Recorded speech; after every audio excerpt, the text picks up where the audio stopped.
तस्य बलानि तपसा नदन्तो मायान्तरायाश्च बाह्याय लक्ष्मीः। ॐ महालक्ष्मे नमः स्वाहा। उपैस्तु मां देवसखा कृतेश्च मणिना सह राजर्भूतोऽस्मि राशेऽस्मिन् कीर्तिविद्यं ददातु मे। ॐ महालक्ष्मे नमः स्वाहा। श्रुत्पिपासामलं ज्येष्ठामलक्ष्मी नाशयाम्यहम् अभूतिमसविद्यं च सर्वानिर्वद मे गृहात्। ॐ महालक्ष्मे नमः स्वाहा।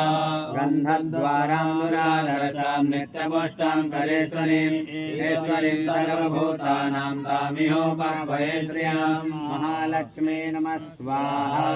मनसा काममाकोतिं वाचा सत्यमसीमहि पशूनां रूपमन्यस्य मयि श्रेष्ठतां यथा। ॐ महालक्ष्मे नमः स्वाहा। कर्दमेन प्रजा भूता महिषम्भव कर्दमा श्रियं भाषय मे कुले मातरं पद्ममालिनी। ॐ महालक्ष्मे नमः स्वाहा। आपासृजन्त सिद्धानि शिक्ले